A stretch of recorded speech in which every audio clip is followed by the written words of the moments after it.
The man Call is somebody, back, tell y'all. somebody. We're He's back. Call He's your back. mama, call your daddy. We're back and we're back. We're and back. Tony The whole McGee, beat. y'all. Back, y'all. We're back. Tony Hey. McGee. Come on. Tony McGee, Pro Football Plus. Tony McGee, Pro Football Plus.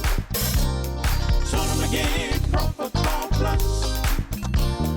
Tony McGee.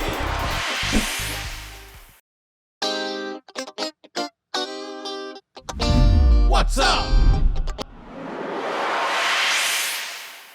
Welcome to Tony McGee's Pro Football Plus, and I bring up the quote of Amy Dickerson: "We not always our best intentions, but what we are and what we do." And I tell you what, I know that the Washington team did not think at this point in time they'd be 4-6. So now what we have to do is dissect this bad boy and see can we get them on the winning side. Donna Hopkins, what's going on? We got some good people on to dissect this. The only thing I'm wondering, why are you still here? Well, because you need me to dissect it even more so, Tony. Got me stumbling all over my words early. What's happening, Trey? How you doing, man? I'm chilling, man. What's good, Tone? Oh, man, it ain't the game right now, man. You know what? You need to go on. I know you're working out. I know you can give us at least 10 plays. Talk to me. I think I give you 10. I give you 10 plays. As long, they let me a little leeway. A lot more cut block than I used to do. I'm just trying to get to G. They shut our receivers down the other day. We got to talk about that today. You say the receivers are the people. And to the end, and Alex, I know that you think because I went 1-4, me and G were just trying to give y'all a chance to get ahead. You know what I mean? In the picks. Oh, on the picks. So we'll have that later in the show. Somehow Donna runs the picks. Somehow Donna's always leading the picks. I don't know how that works. Are you saying that we may be penciled? Well, we'll get to that later on. Let's talk a little bit about this team. A lot of people talking, as I said last week, no loss is a good loss. And if you look at this and you look at the opportunity, no one thought we would be, as she said, no one thought you'd be at 4-6 with a poor pass rush and no running game. And that's what's happening right now. We need to talk about the moves. And as I looked at the game on Sunday, one thing that I did realize is those two players, the two end rushers that they left and they let go, that they were very important to this team because I'm going to tell you, Donna, on Sunday, I did not see a big pass rush. And I tell you, Tony, that really hurts. And we'll get to that later, but we did not see the running game either. So you need to go to Trey. You brought him in. Let's ask him why.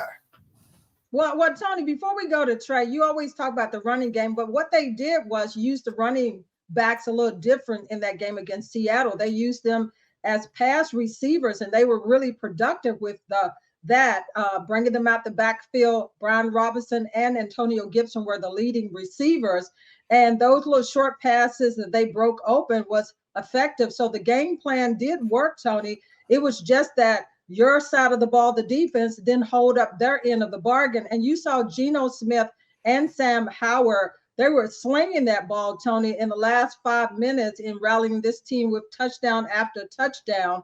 But it was the defense, Tony, that over and over again, they are tripping over their own selves. But Trey, the offensive line gave up a few sacks, but in the last couple of weeks, they played well. What have you seen out of them and this offense in general? I mean, I think the offensive line still is the area for the most needed improvement.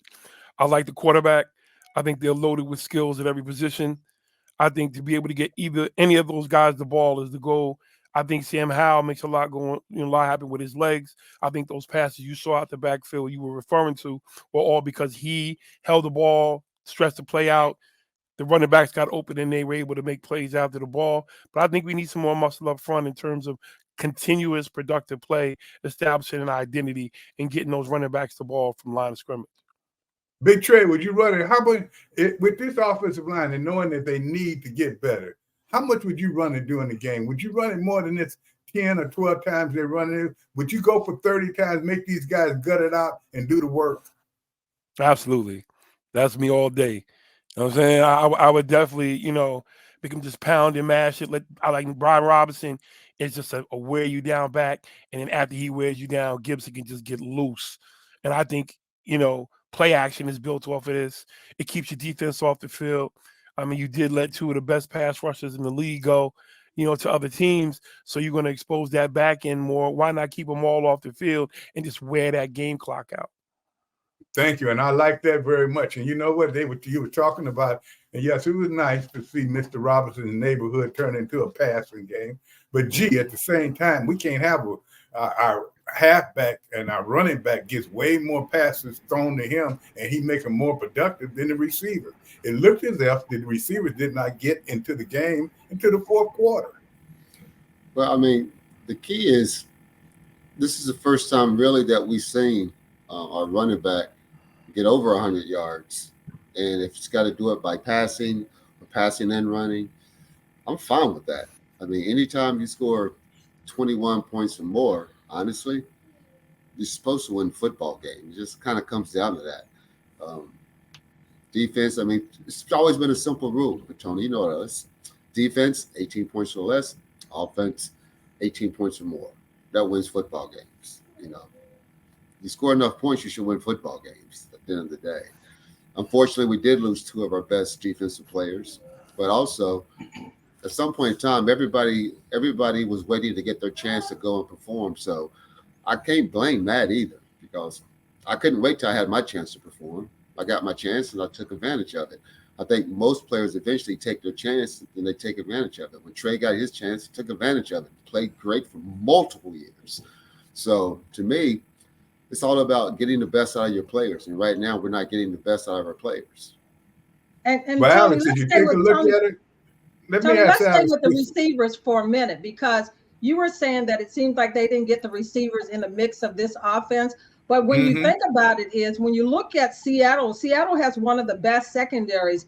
Devon Witherspoon, basically, he's a shutdown cornerback for Seattle coming out of the draft this year. So they basically took the receivers somewhat out of the game. And that's the reason why Eric Bieniemy, when looking at the film on Seattle, he saw that he could utilize the running backs coming out the backfield more so to catch the ball. And Robinson had those big 2 runs, and also Antonio Gibson for the touchdown. But basically it was the secondary that was setting the tone against those receivers. And finally it started loosening up a little bit in the second half. So that's the reason why you saw some of the production that you didn't. Jahan Dotson didn't get a catch, I don't think. And so it was some drop balls by the receivers again, but it was that secondary of Seattle that created some problems for the receivers. But Alex, they even made mention, that's a very good point, Donna. But Alex, they even made mention that even though the first drive, the Washington team was very successful, then they went all the way away from the run. I think the ratio was like 3-1 at the best. And, I just don't think that they ever established a one run, and it would have been very helpful to them in the end of the game. May would have helped them win. They got to do better on that run, do they not, Alex? Tony, it seems we talk about this every week. And listen, had they somehow managed to win that game, then it would have been easy, and they could have. Then it would have been easy to not focus on or not make note of the fact that they don't run the ball. And if they do, and when they do, they don't keep running it. And it sounds trite and it's cliche, but I've been watching this game a long time. You all played it. Okay, but even the dumb guy watching from the couch, I know that the team that runs the ball more 90% of the time wins the game. I know Gary says the pass can set up the run. It doesn't really matter how and why and when you run, but I do think you got to run the ball. And Trey makes a great point about trying to keep the defense fresh. This is a road game, a long way away, a long flight away. It went down to the end. And you got to think that if this team, Sam Howell's been everything anybody could have wanted him to be. Everybody on Twitter's talking about they finally got their quarterback. And they may. That's fine. He could probably use a running game too.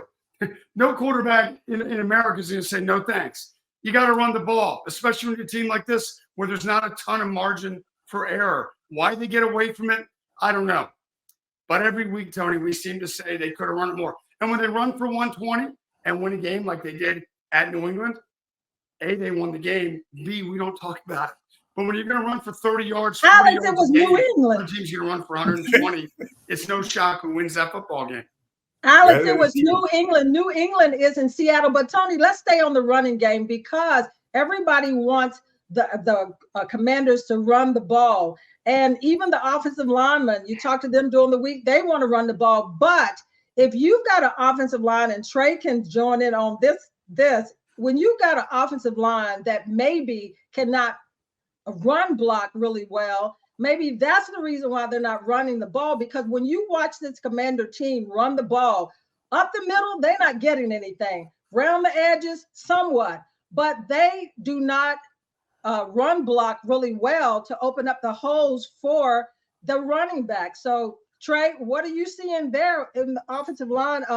Maybe it's the run blocking that is the problem, or the reason why they don't run the ball more. I mean, I haven't really seen them have enough opportunity in a consistent basis, because it's like boxing.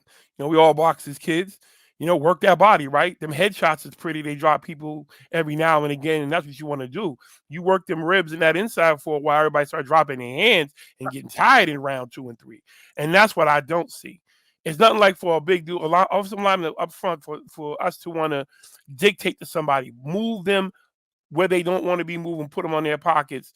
And that sets that feeling, and then running backs get going. You start putting another running back in, and you keep doing it. What it's not sexy. It's not the pretty, cute stuff that everybody's doing now. It's a big 7-on-7 league. Can't hit nobody, but we can still hit somebody up front, man. I think you need to let them boys do it. Them D linemen are bred to just shoot up field, half man, edge gaps, all this pretty stuff. Hit them in the mouth a couple of times. Let them get off that pass rush. They don't have to protect themselves. Body blow. My man, talk to me. You know what? You shouldn't have said it any better. And you know what? I want to ask you. They did make a change at the center and the left guard, and it seems to be working. And schematically, they did change and started with the short passes. Was that a good change with the two guys? Seems like they are doing better. But one thing I do not see, Trey, when I watch you guys, you knock the guys off the line of scrimmage. Whenever you watch both our offense and defensive line, they're not penetrating. They are right there on the line of scrimmage trying to do things. Am I seeing things wrong? I mean, I see it like you see it, Tone. You up front guy. Stalemates ain't gonna get it done. Not in our book. Like Russ Grimm not standing for that. They all too pretty. They all slim and look good in their gear. We were some big fat dudes, 6'4", 325 across the board. I was 353, and we gonna move you. It's gonna be 3 yards that way before I put my 4th step down. You know what I'm saying? And that's what's gonna happen. You lift them up, you move them. There's no way. We may not be able to block all 5. We're gonna block these 3. We're gonna run right there. You know what I mean? And make them come up, make them put another dude in there, rotate him, and we're gonna beat him too. You can't win them all, but you can win most of them. You can set the tone by doing so. G, I got to go back to it. I know I ask you every week, but I think number 17. I won't even say his name. They're not feeding him the ball. They got to feed the boys hungry. Feeding the ball. They wait till the end, throwing some real ridiculous passes. He'll make some of the catches, but this is a guy just like yourself, just like Art, that you got to feed him early and often. Well, I mean, it's always, as a receiver, we always want the ball. We always want to be fed. But as we know, game situation dictates. I mean, honestly, when we played, if you had 5 catches, 6 catches, 7 catches in a game, it was a good game for you. The key is what you do with those 6 catches, 7 catches, 8 catches. I mean, if you can turn those into, typically, if you have an 8-catch game, you're going to have over 100 yards. When we play, just what it was going to be. The key is also to make sure that, you make your opponent mix after you catch the rock. Now, don't get me wrong. Like a lot of times we're running those crossing routes. A lot of times you go get smashed because you run into those backers. But, I mean, I'll still take my money on Terry one-on-one with their best cornerback. And they got a great cornerback there in Seattle. But I'll take my guy. I'll take my time with T-Mac. But also, They had a great offensive day. They did have a great offensive day in terms of total yardage. To me, whether I hand the ball off to the running back or I'm able to throw a small screen pass to him or pass him at all, and he's able to generate yards from that, to me, it's just about generating yards. And that's what they did. I mean, it's not the end of the day. They didn't have a bad offensive day. When you combine everything together, they had a good offensive day. I mean, the quarterback had no interceptions. It was a good offensive day. Yeah, all this stuff for a couple of times. It just was. At the end of the day, though, that the other team scored more points. That's the bottom line. I mean, that's the bottom line. The team score more points. Like I can win 14-0. I can win 7-0. I can win. Well, if I score, 26 points, I should win the football game. Just what it is. I should win the football game if I score 26 points. I just should. Now you know what you just did, G. Look at Donna. She did laughing, and she know the next segment is about the defense. And when we come back, we'll talk about We don't that. have a defense. We keep talking about how they didn't run the ball, but if on my eyes, and I may not have been seeing well, they kind of old now, but it didn't look like we were stopping the run either. When I come back, I'll look at it again. We'll be back at the moment.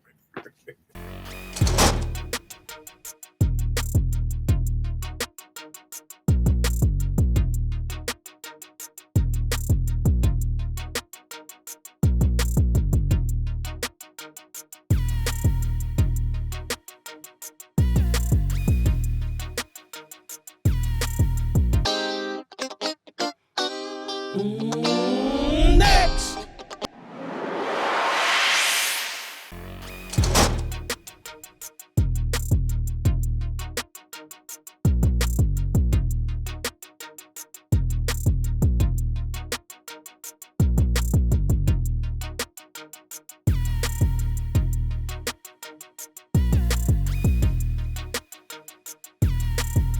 Now, being a defensive player, I know how hard it is to put a good defensive line together. When I was in New England one year, we had such a good defensive line.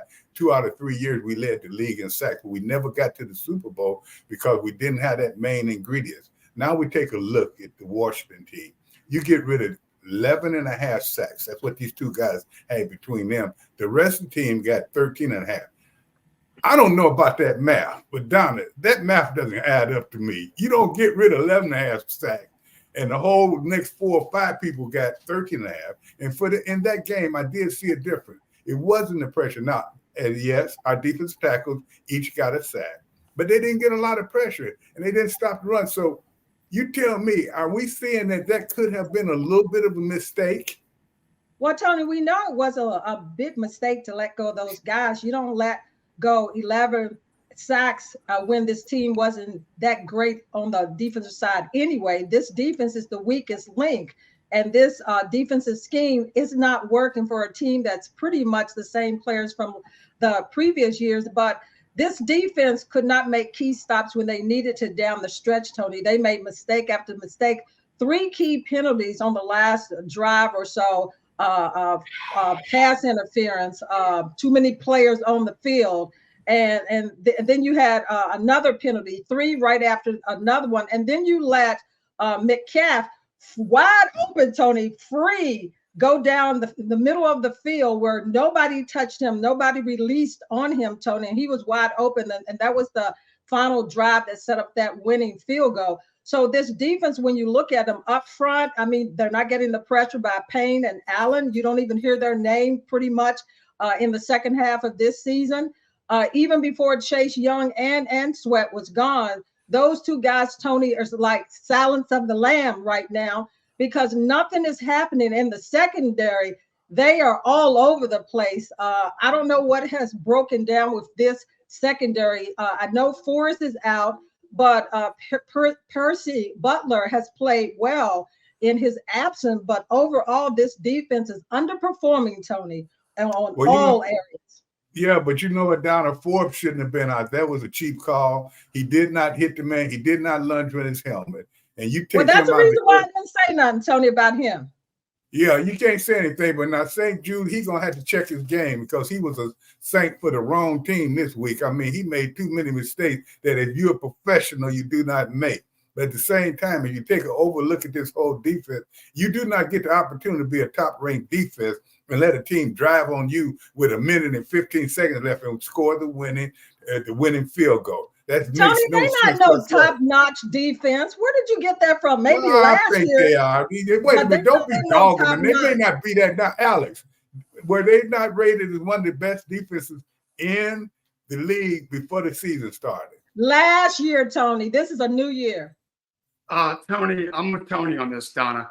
With the front 4, before the trade, obviously, most folks thought this defense was stout, if not very good, especially the front 4.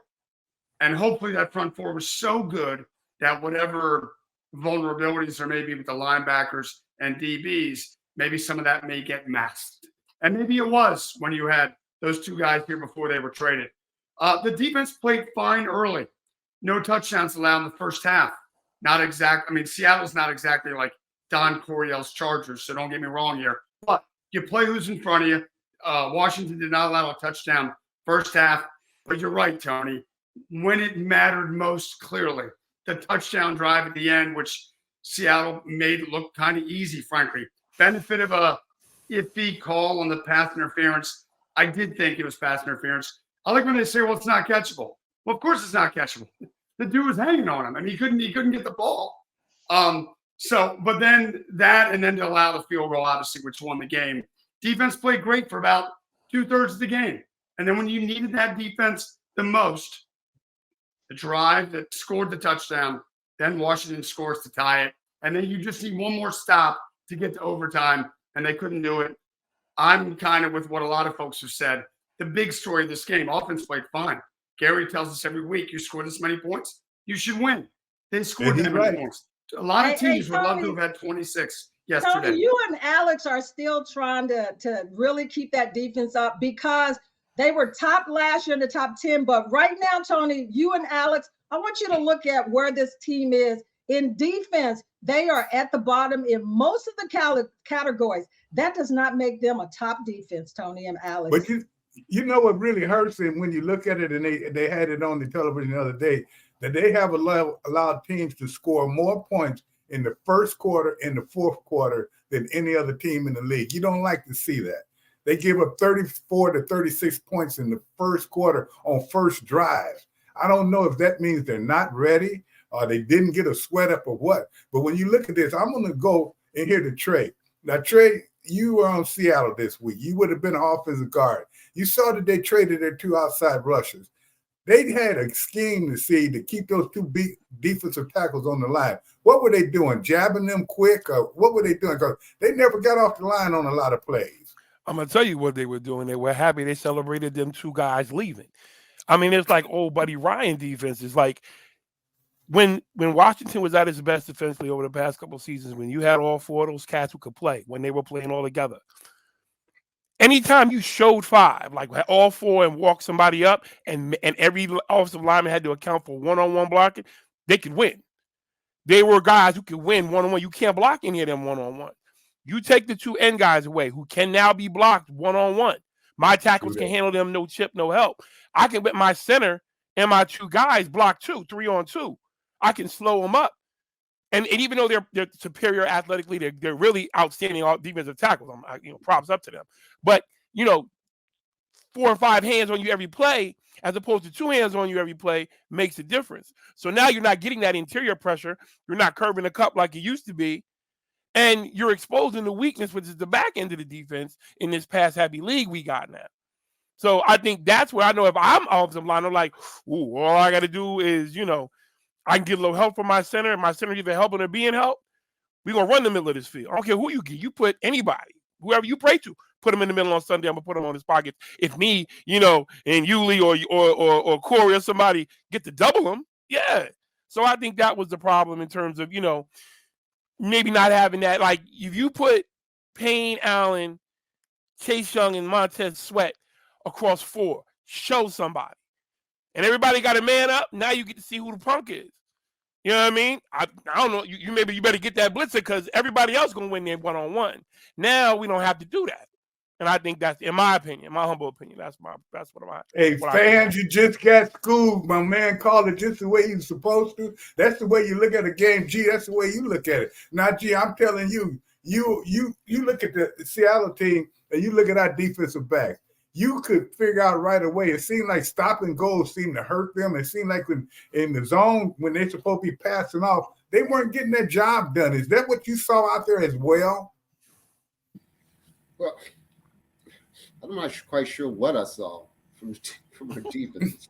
Quite honestly, I mean, like you said, the first half was great. They played good, kept them off the scoreboard. You come out in the second half, but my biggest thing is discipline when you need to have it. That's what our problem is. When we need to have it, we tend not to have the discipline to get it done. And that's the part that shows great teams and good teams and bad teams. Great teams tend to always find a way to get it done when they need to have it done. Good teams tend to do it from time to time. Bad teams do it all the time and they never get it done. They just never get it done. And right now we're between a good team and a bad team. We've never hit a great team yet where our offense played extremely well, our defense played extremely well. But my guys, when you're the guy, like perfect example, with Trey's playing, nobody was going to get a sack in the fourth quarter when we needed to make sure that nobody got a sack on Trey. That was not going to happen because he's the guy. They looked up to him. He's the guy that made that line move. He was going to be the guy, be like, you ain't going to get a mother. I can't say that. You're not going to get a sack on me, period. Good job, G. Period. You're not going to get a sack. You knew that. They was going to go another way. They was not going to go through Trey to try to make that happen. They was going to try to take advantage of the weaker link. As a professional, your job is not to be the weaker link. Not to be that link that they're going to go after time and time and time again. Because you don't get a break then. And right now, we need to have those guys stand up, especially the guys who just now got a chance to start. You will never get a chance to start for at least another 3 to 5 years when those other guys were here because they was just great. They were great players. But now you have a chance to become that great player. And for them not to take advantage of this and to become that guy that make you forget about those players, that's the problem.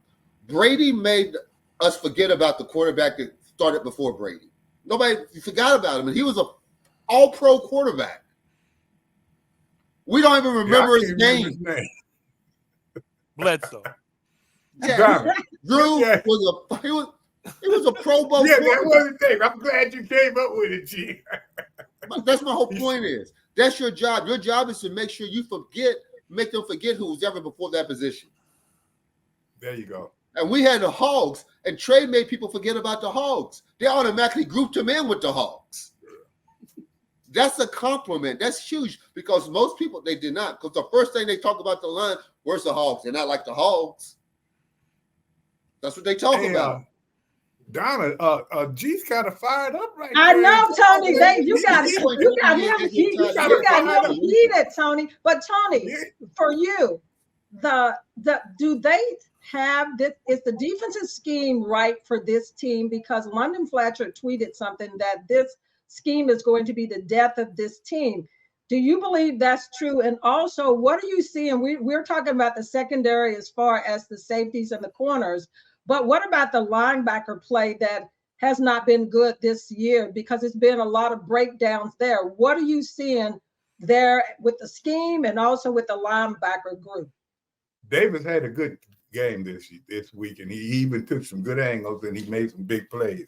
As you look at the other linebackers, they're still having a problem with the cover two. For you fans, what a cover two is, that's when you push the cornerback pushes him and try to make him go into the safety. If he drops down lower, the linebacker is supposed to pick him up. For some reason, that's not happening. They go every time you see that tight end running free, somebody had let that go. The thing that bothers me about the defensive backs, now the linebackers, you do see them, they're trying, they run. Every time a defensive back make a play, he's jumping up, pointing at himself. He's pointing at this and that. Then the next play, the receiver pointing at himself because he didn't let him catch the ball. If you're going to play ball, don't worry about it. You're not playing for applause. You're playing for praise that you did it right. So when I look at them, one thing I said, they're going to make mistakes because they're young. But don't be jumping up, pointing at yourself. You're just doing your job, and half the time you're not doing it. Well, Tony, you didn't answer my other question. Is it the scheme? I'm going to look at, it may not be the team, Donna, as much as consistency. You look at, we'd have lost 3 of the number 1 draft choices they drafted in the last 4 years have left. The linebacker, we got these 2 defensive linemen. Then you changed up last year, you had your safety being like a linebacker, and you let that gentleman get away. Then you bring in the note schematically, you're thinking we can do this, we can do that. We had 5 defensive linemen. Then we had 4 defensive linemen. Then we had 3 in the linemen dropping off. I think that schematically you have to get to be consistent, get a formula that works for everybody that's out there. utilize that formula and stick to it. It's just like running on the offensive side. You got to have a game plan. You can't just be running around there crazy. Now, one thing I did say, and we have to say whatever we saw good about these new defensive ends, they did contain pretty well, a little bit better than we used to get from some of our players. Also, I understand, Donna, and I don't know what do they want? Are we looking at, and I'm going to let you answer this in the next, because we got a commercial come, but what do they want to do? Because as a fan, not an ex-player, I'm looking at you getting rid of people. You're 4-6. You got 7 games left. If you play these right, you can win it, but you don't seem to be changing your thought process. And so if they lose this next game, Donna, do you think, and you only got 30 seconds, do you think that means they're going to start cleaning house? Well, they probably won't clean house, Tony, until next year. So these last games, as you say, is going to be key, Tony, but I don't see them being an aggressive defense like I see with other teams. And we'll leave it there as far as this scheme, because to me, they're not utilizing their players to their potential. There we go, consistency. And when we come back, we're going to try to be consistent. Now, last week we said the special teams were a little bit better. What we saying this week are a little bit worse. So when we come back, we'll talk about them too. We didn't talk about everybody. Put your kids to bed. We'll talk about them. We don't want to do that, but we'll be back anyway.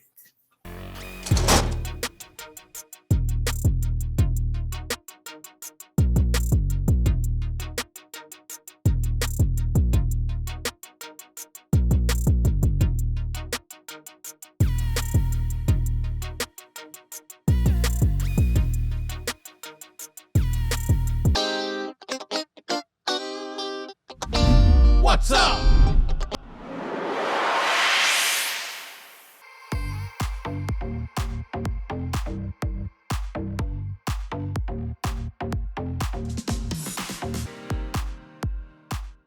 Welcome back. Now, we said we're going to talk about everything, but I think we should point out one thing.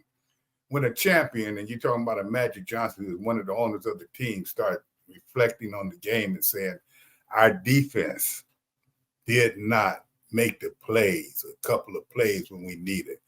Donna, do you worry about that? Is he saying something there? Now, he's not talking about the offense throwing the interceptions or the fumbles or anything. He said our defense did not make the play. And you know why? Because they did have the opportunity. And I'm a defensive man, but I'm going to be realistic here. You're not supposed to let someone ride you down with 1 minute and 15 seconds left and score the winning score on you, Donna. Am I correct? You're correct, Tony. And Magic Johnson has not been silent all year long as far as his tweeting. And this is not the first time he's called out the defense that did not finish games or had an opportunity to finish games on the other side. So he's basically tweeting out that and bringing attention to what side of the ball did not play well. Hey, Trey, what did you get from that statement as far as what Magic said about the defense pretty much then hold up their side of the bargain? I mean, it's subtly not so subtle, I guess. I think he made his position on it clear. And I think he has a point in terms of, like, what is it? Are we 7 games in? Some such thing? What is it? No, 10 games in? 10 games in. 7 games 7 left. By now, you know who everybody is. And I mean, player down to coach. And coaches have responsibilities too. Like, if you have a weak person, either you replace them, you coach them up, or it's on you at that point. It's the right 2 letters thing. So everybody should know what they're dealing with now to put the best scheme forward from a coaching standpoint. And it doesn't seem like that's happening. Offensively, like Gabby said, they're scoring. They're moving the ball. You know what I mean? Like, so they're doing their thing. If on defense you are having problems, you drafted all these people, you got rid of all these people, all these people 10 games in, what are you going to do? So I put it on the defensive coaches. I mean, because the players, I mean, as immortal as we think we are, we going to do what we can do. You know what I mean? I mean, Darryl Green may beat me in a race by like this much, but like, I'll never beat him running. You know what I mean? Unless we running head on. You know what I'm saying? So he's not going to run head on with me. I'm not going to race him for my life going that way. And we know that. Like, so we're going to make schemes and plan to avoid those 2 situations for both our sakes. This is what the coach's job is to do. You know, if you know you got we can't hold up here or there, we got to make the right decisions. They do. And Trey, that's why I was asking: is it the scheme with the question with Tony and everybody? Is this scheme? Because, like you said, you're not going to beat a Darryl Green as far as that. So why are you going to put yourself in that position? So when you look at this scheme, nothing has adjusted from the beginning of the season or the breakdowns to correct some of the problems that we're seeing on the defensive end. So Tony, that's why I always talk about that scheme. And you play defense, Tony, in schemes and all of that, and you know what works and what does not.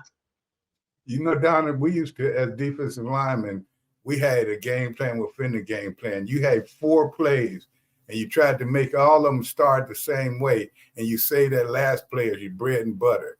That's when you're consistent. You look at this defense, they haven't had an opportunity to be consistent. Players have gotten hurt. Players have gotten traded. You change your scheme. You look at different people. You go into a linebacker instead of safety, then a safety instead of linebacker. You put the linebacker in 3 line. You got to get consistent. You got to lay your hat on something, and you live with that. Then you add. As we said on last week's show, they should now schematically start moving linemen around and doing games. When we say games, that's 2 players doing it. They're not doing that. I'm not going to say it's the coaches. I'm just saying it's the whole situation right now. But the other thing that I'm saying, and I want to ask you about this, Alex, it's not time to give up. You got 7 games left. Do you think this defense, and we really supposed to be talking about the special team, but you think this defense can pull themselves together? They got to get 5 wins out of it to have an opportunity. I don't know if they can get 5 or 6. What's your thought? Well, if they could script an opponent to try to get the first one of those 5, Tony, you couldn't script it any better than who they're playing next. That would be the New York Football Giants, who have a quarterback that most folks haven't heard of. It's not the starter. It's not the backup. It's a 3rd-string fellow. Might be a great guy. Might be a good quarterback in this league at some point. Right now, he's not. And they're a wreck. Now, the only problem is this Washington team went up there about a month ago and lost to that football team, albeit with a different quarterback. So if the defense is going to get right, this is the week to get right. They were good against New England, albeit an offensively challenged team. They were decent against Atlanta, albeit an offensively challenged team. Some of this is the other guys are good. Some of this is Washington at the worst times, as Gary mentioned, plays its worst defense. They could have won Sunday. They could have won that game. Be a whole different feeling. They'd be 5-5. They have a chance to go 6-5. Then they're at Dallas on Thanksgiving. They could be 7-5. Worst case, 6-6. This loss hurts a lot. Tony, I don't see this defense getting, leap years better as the season goes on. They are kind of who we thought they were, I think, by now. They can win some ball games. This one Sunday stings for them, I think, because the big difference between 2 under 500 and at 500 with the New York Giants coming to town. Can they get better? We'll see. You know what? And G, I just want to throw this one at you. We got a few minutes, and I know how you feel about it, but it made me sick to my stomach almost seeing them after the game, everybody hugging and acting like they were at a family reunion and not a football game. I can't stand it. I don't want nobody else's jersey. I barely got my own. What do you think about that? I can't. You just lost the game 3 points, and you out there shaking and almost hugging somebody and taking pictures and stuff. I can't get that, man. I may be an old man, but that's just the way it be. Yeah, I mean, that's, it seems to be like something that this new generation of players tending to do a lot of. That's why I think at some point in time, you have to have a blend of old school coaching with the new players and having the authority to. Perfect example. It's my team. I'm going to let everybody know at the beginning of the season, it's not going to be any of that going on. Just not. Just not. Going on. If we lose a football game, we need to get back in the locker room, start having a discussion right then and there of why we lost the football game. If we won the football game, shake hands, take off your jersey, do whatever the heck you want to do. I'm fine with that because we won the football game. If we lost the football game, everybody needs to have a discussion. What I think's hurt this team the most right now, offensively and defensively, I don't think they're having enough discussions during the course of the game. Because once the game starts, it's up to the players to have a discussion. We need to talk with one another to see what's going on. See what I'm saying? That we need to have a discussion. Because just because the play came in and something was said doesn't necessarily mean that I'm going to do what that play was brought in. That play, if I know that play needs to be changed, we're going to change that play. For example, if Trey knows that we're running something that's just not working, we're not going to run that running play. We're going to run another running play that he knows will work in that same situation. The communication, discussion between players makes everything perfect in a football game. That's what you have to have. You have a discussion. Discussions let you do things. Discussions, because sometimes because the coach calls a play doesn't necessarily mean that play is right. A lot of times the play is probably wrong. Because at the end of the day, we're the true professionals on the field. We understand what's going on much better than any coach does, unless that coach actually played. Like, for example, if Trey was coaching in the NFL right now, I would listen to him. But if it's somebody who's not really played that position and he's telling me what to do, and I played this position my whole life, I'm going to listen to what he said, and then I'm going to cure it. I'm going to make it what it should be. I'm not going to just blindly listen to a coach who's never played my position. That's just stupidity waiting to happen. And you couldn't have said it any better. You needed discussion. And, we did not do it this period because it wasn't nothing to talk about. Oh, Tony, it is special teams. Could I just highlight this? Tressway got the NFC Player of the Week last week, and he deserved to get it again this week because he saved 4 extra points because there were high steps by him just putting the ball down. So to me, Tressway again was the special teams player of the week and also should be NFC. That was a good one, Donna, because I was getting ready to skip on it. But I'll tell you what, we got a minute left, and I'm going to tell you, special teams, we didn't get any big plays like we had wanted from the past week. But at the same time, they held their own. And it was a good game in a certain way. It wasn't a good game fan-wise, but they did their own. And one thing that G was saying, and I can hear Big Trey and everybody that's saying that this team has to become a team. Now we got a lot of individual parts, but they have to become a team. And that's what they aren't right now. So to be a team, I got to pay some bills. So I'm going to get on out of here. So when we come back, we have to start about the bad part of it. We got to go around the league. And the thing about it, this would have been a great week for Washington because they could have made up a lot of games, but they didn't. When we come back, we'll talk about the leaders, pretenders and contenders in a minute.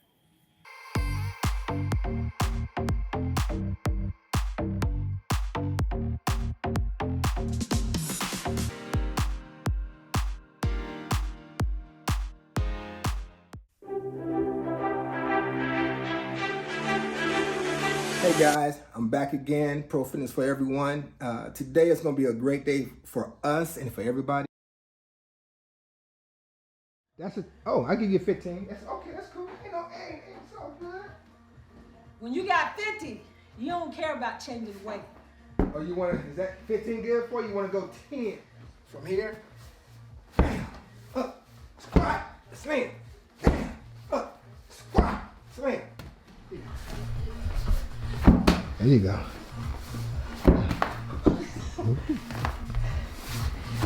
Take it all the way up. This way we get a chance to work our shoulders too. But you take it all the way up and down. Yeah, I got a 10-pounder too now. Yeah, I take that Okay. one too. Because ain't no shame in this game. I love it. That's a brand new one too. Just for you. Let me break this brand new one in. Go ahead. Squat. Up. Squat. Up. Squat. There you go. Yeah, we're going to be here all day. That's good, though. Come on. There you go. It seems like this is the one that really takes a lot out of you. Well, Ricky Irvins with another fitness tip had me doing ball slams, and that works on your whole body. Maybe the Commanders need to do some ball slams against the Dallas Cowboys, Tony, who they don't play them, but they play them soon. Tony, Dallas just took it to the New York Giants. Their receivers, they were on target. What are you seeing in the Dallas Cowboys right now, Tony, as the Commanders will face them on Thanksgiving Day? Oh, me and Gary and Trey could get out there and give some of those teams. The Giants, we'll give them Trey. Hey, G, don't you think we can give them a little trouble? Well, we're But you talking said, about the Dallas Cowboys, I Tony. look What at are you Dallas seeing? and they are opportunists. They good when they're in the spotlight. They're good when people are talking about them. They're good long as teams are running side to side. But when somebody run at them, they make them eat all that good stuff up. So what I'm talking about, Dallas is okay. But when they went against Philadelphia and they went against other teams, they're going against the elite. All that stuff and talking about it ain't going to get it done. Well, all I So I know is still don't like them. Don't all ever I try to know make me is like them. all I know is they're in second place in the NFC East right now, where the Commanders wish they were. But let's go. The Baltimore Ravens and the Cincinnati Bengals will play this week. Both of them are coming off a loss. The Ravens lost in a last-minute field goal to the Browns, and also the Bengals lost in the final minutes to Houston. So, Trey, what are you seeing from this game coming up between two of the leaders in that division, the Ravens and the Bengals, and it's at home? Lamar Jackson and also Barrows both had interceptions in those games that they lost. What do you like about these two teams, and who has the edge? Trey. I'm gonna give that slight edge to Lamar at home after coming off of a loss. It's definitely gonna be a battle of these two quarterbacks, Joe Cool versus Lightning Lamar. But because it's in Baltimore with that redemption theme, I'm gonna go with Lamar and the Baltimore Ravens. Oh wow, Gary, I got to stay right here. What are your thoughts on the Bengals and the Ravens right now? That should be an interesting game. I'm not quite sure who I wanted to pick on that. I'm going to go with the Ravens, but this should be a good game. That the whole division, anytime they play one another, you kind of don't know what's going to happen, quite honestly.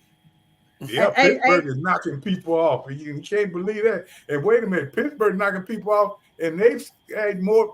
The opponents have scored more points than they have. I'm sorry, Donna. Go ahead. Well, no, Tony, Proceed. you segues right in there, because the Browns is at Pittsburgh, and Pittsburgh right now is 6-3, and we know what the Browns did to the Ravens. Alex, I'm gonna start with you, and then Tony, you chime in after Alex. What do you see in that game? Pittsburgh just seems to be finding ways to win ugly. Their secondary, to me, has been patched together. Who do you like in that game between the Browns and the Steelers? Thank you, Donna. That division, you're right, is just nuts. It reminds me of the NFC East back in the day. That day when a lot of these fellows were playing. Every team, I think if the season ended today, all four of those teams would make the playoffs in the AFC, which is nuts. Steelers, Browns. Steelers are remarkable. Mike Tomlin, everybody knows, has never had a losing season. They don't seem to have much. They don't seem to have much at quarterback. I don't know that many of us know that much about their skilled players on offense. Defense, when you got TJ Watt, you know you're going to be really good. But somehow they just win ball games and kind of stay relevant. Browns are really good. That win at Baltimore, to be down 2 touchdowns at their place and come back to win the way they did. I'll give the slight edge to the Browns because I think they've got a more dynamic offense with the quarterback and with the wideouts, and it's going to be ugly because that's what AFC North is. I'll give the slight edge going into that game to the Cleveland Browns. Hey, Tony, I want you to talk about the 49ers. Are the 49ers back? Because they had a 3-game skid. And, Chase Young and Boza both played well. I mean, they seem to just pick it up and move that defense. What do you like about they play the Bucs this week as far as the 49ers? Are the 49ers back? How do you see that game playing out? Yeah, I think they're back, and not all just because of Chase. It's back. Big Trey Johnson is back over there manning that side that they would letting that getting a lot of rush from last week. They got very good running back. They got a very good everything. I look at their back because they've overcome some of their injury. Right now, they are probably still number 1 and number 2 as the best teams in the NFC. I look at the 49ers are back, and they will be going deep. Well, let's talk about being back. You're right. They've got some guys back from injury. Debo Samuel's returned after being gone for 3 games, so they're glad to have him back. He had a 23-yard touchdown in that game. And back to you, Trey. The Jets and the Bills. These are 2 teams that you just don't know what they're going to do from week to week. The Bills, to me, one game they're playing tough, and we thought they were going to be the divisional leaders. And then the Jets, thinking that they were going to be finished, when they lost Aaron Rodgers, but they seem to have some life right now. How do you see that game playing out? The Jets is at the Bills. I think it's because they're at home. The Bills, I'm picking them as the favorites. Plus, they have to redeem themselves from that earlier loss to the Jets at the beginning of the year. I think both teams are erratic. I think the Bills are less so, especially more so on offense, a little bit more consistent. The Jets' strength is defense, but I have to go with the Bills at home. Hey, Tony, we're in the second half of the season. Who's the best team in the league right now, playing wise? Well, you'd have to go record-wise. You go with Philadelphia, but I've seen some things in there where I think they could be vulnerable because if you stop the quarterback from being the big play, the big run that they got, you can see in the game prior to this that it gives them a little problem. I look at them, but San Francisco is very close. They did go through an injury bug, and that's one thing that would stop them. But you can't count Cleveland out. Everybody's saying Cleveland's done, but look what they've done. Number one running back is hurt. The quarterback is working his way in. He forgot how to play a little bit. And they can talk all they want. When you get $245 million, you don't forget nothing. So, they still a good team. But I look at them. Then on the other side, we all thought that Maryland was going to do good, that they were ready to go. I don't know. Kansas City seemed to be getting by. So right now, you still have to hang your hat on Philadelphia. And that's just like right now. We got to go out and we have to do our picks. Now, ladies and gentlemen, when you look at this, you'll say, how is Tony in last place or next to last? Well, it's only because I want to give them a chance. It's like the man that jumped off the 8-story building. About 4th floor, they heard him say, so far, so good, but he hadn't hit the bottom yet. We'll be back in a moment. In the Minute with Tony and Donna. You can catch them weekly on their podcast, and you can also subscribe to their YouTube channel, In the Minute. Tony McGee's Pro Football Plus Speakers Bureau offers you various opportunities to connect with former and current players along with Tony and the crew. For more information, go to redmagplus.com Speakers Bureau. One more thing. 39 years. Not many shows can claim a streak like that, but Tony McGee's Pro Football Plus sure can.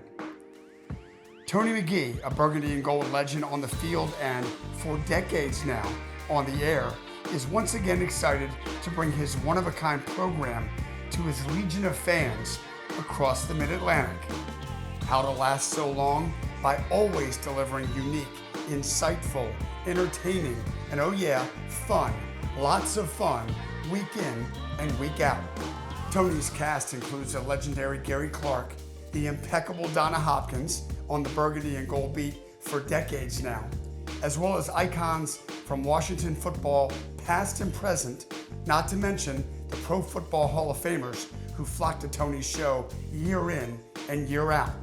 There is not a show dedicated to football fans like this one, and the proof is in the almost 4 decades that Tony McGee's Pro Football Plus has been the go-to stop for fans who want content that only Tony and crew can deliver. This season promises to be yet another exciting one for the team, the league, the show, and its fans, and we want you to be a part of it. There are sponsorship opportunities to fit your business's goals, 30 and 60-second targeted commercial spots, weekly segments dedicated to promoting your brand, on-air guest opportunities for you to share your company's mission, and so on. We'd love to discuss tailoring a sponsorship program that is just right for you, both in scope and in cost. For sponsorship opportunities, call 703-282-0792 or email info@redmagplus.com. Be a part of this historic season on this historic show, Tony McGee's Pro Football Plus. 39 years and the millions of viewers over those years can't be wrong. Put the kids to bed before you look at our picks, because mine was terrible. Gary, we tried to give him a chance. We're behind right now, but let's forget that. It's just like the Washington team. What are you going to do next? Donna, what do they need to win? Well, tell the truth like you just didn't do, Tony, but they need to play a complete game with all 3 phases of this team. Finally, please put a complete game together. Alex. If they don't turn the ball over, Tony, they being Washington, I don't see how the Giants can score enough points and stop them enough to win the game. If the Commanders just don't turn the ball over, got to win the turnover margin, they win the football game. Trey. I think that in terms of playing the Giants, I agree with Alex. I think as long as they keep on the plus side of the turnovers, make maybe 1 or 2 plays happen on special teams, I think they'll win pretty easily. G. Do their job. Each man do their job. They win the football game. It's really that simple. Hello. And me, run the ball. And one thing you got to remember, luck is where preparation meets opportunity. They need some luck and they need opportunity. If they do this, they'll be fine. And on this show, we need opportunity. So we never say goodbye. We say in the minute. Well, great show today. And we're going to let John Butler, friend of the Tony McGee's Pro Football Plus TV show, take us out with some of his great hits. So amazing, so amazing. I'm singing about you. So amazing, so amazing.